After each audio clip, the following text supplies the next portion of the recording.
Again, I'm Terrence. I'm the linebacker coach here at Gramblng State University. Bethune Cookman's offense is an explosive offense. They're a spread offense, and they throw the ball around.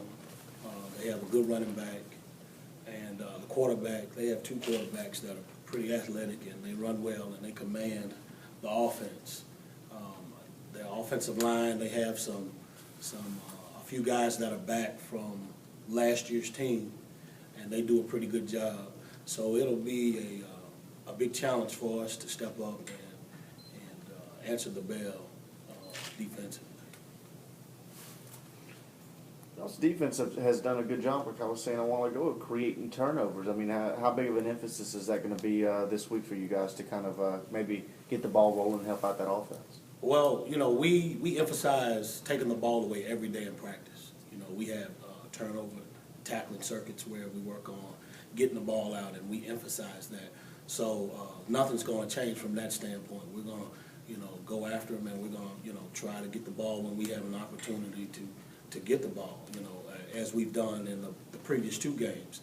And I think our players have done a really good job of getting turnovers in crucial times. So, you know, nothing's going to change for us. Our focus is the same: take the ball away.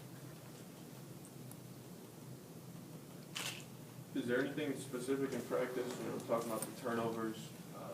Y'all are getting a lot, but maybe trying to get one of those and turn it into some points, maybe to help jumpstart the offense. Is there anything specific that y'all do in practice to play on that? I think we do the same thing that most teams do, and that's basically take away an interception drill, a fumble drill. We practice those things, you know. It's just a matter of, you know, when the opportunity presents itself, you know, we're working hard, you know, to get the ball back, and if we can score, our thing is score or set up a score. So, you know, nothing's going to change from that standpoint in terms of what we do. It's just when the opportunity presents itself, you know, then, you know, the scores will happen. Last week, Coach Todd was talking about the linebackers and how they're kind of the heart of the defense. How would you assess, I guess, their plays so far, and what more, I guess, can you expect out of them going forward? You know, being the linebackers coach, my expectations are very high. And I agree with Coach Todd in terms of the linebackers. As a matter of fact, I preach that any team that wins and wins on any level must have great linebacker play. And that's from Pop Warner to the NFL. So the expectations are very high. I think they played well, but I think that we still have some room to improve, some things that we need to clean up and do a little more of because of what we do schematically. So, you know, in terms of the bar being set high, it's extremely high. So I think they're doing a good job, but I think we still have some things that we can do to even do a better job. What role do they play Saturday? You mentioned, you know, Bethune Cookman's offense and their quarterbacks are athletic and stuff. Obviously, linebackers are going to play a big role in stopping them. Right. We have to be fundamentally sound in our scheme. We got to make the plays that we're supposed to make. We got to be in position to, you know, tackle the quarterback, the running back, whomever it may be, because they're so athletic and they're fast. And I think we have a unit of athletic and fast linebackers as well. So it's a challenge for us to make sure we're where we're supposed to be and do what we're supposed to do at that particular time. Bethune Cookman defense, very explosive, very physical, fast defense. Coach Sims and Coach Jones, they do a great job with this bunch. Now, this bunch last year, they lost a couple of kids, but the two big kids that's coming back is LeBrandon Richardson, the big defensive end. He's probably first team All-MEAC preseason. And you have the other defensive end, Eric Williams. He was player of the week last week, 2 weeks ago against FIU.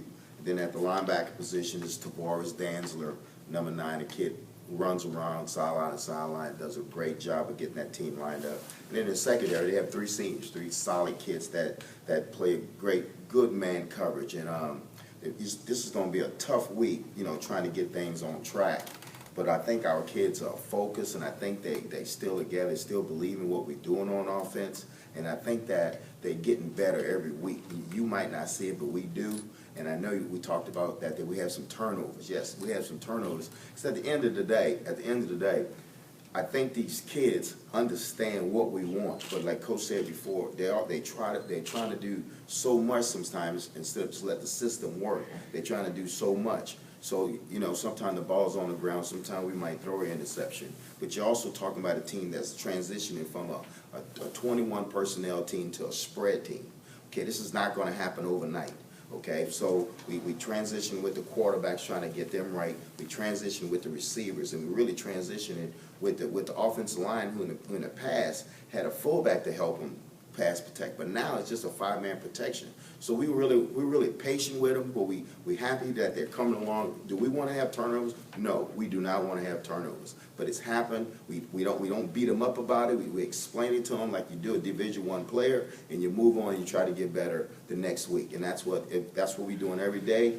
Hey, this is a good group of kids. They have really bought into this system, and the system's going to work, but it's not going to happen overnight. I guess first off, you know, usually when given a little extra time, defenses have a chance to kind of prepare for offenses a little more. And, you know, they've had a week off to kind of prepare. Is that kind of something that's, I guess, a little worrisome for you guys? Well, we know they had an off week, and they you know, that's the time for them to get healed up. They're coming off a big win with an FBS win over Florida International. And sometimes that can help you, sometimes that can hurt you. But like we said, we've been breaking them down, trying to see what we can do against them. And, you know, it might help, it might hurt them. But we're going in with a game plan that we think can work, and we're trying to score some points and eliminate the turnovers. I guess too, talk a little bit about the. I understand you're not the quarterback coach, but you know your guys have to work with him as well. Kind of, what have y'all seen from the offense from the quarterback's perspective when Steven's in the game? I think Steve gives us a kick. You know, I think Steve's a kid that grew up in the spread system. You know, and I think when you talk about DJ and you talk about Jonathan Williams, that they didn't grow up in the spread system. Steve's understanding. He's more comfortable out there in that spread system than these guys will be. And right now, you know, I think, you know, we can't keep going back and forth. Like Coach said, we're not saying that they're not going to play, but to play quarterback, being an ex-quarterback, to play quarterback, I can't play looking over my shoulder saying, hey, this guy's coming in if I make a mistake. So I think when you know that it's your team, then some things change. So we hoping this week that he knows, hey, this is your football team, this is your offensive football team. So let's go, let's try to make this thing happen now. From your position group or just the offense overall, where do you think maybe the disconnect is with some of the penalties and stuff? The coach was saying it kind of goes back to January. It has to be a little frustrating as a coach when these are kind of almost day one things that y'all are working on that are still happening. Yeah, I mean, and it frustrates you as a coach.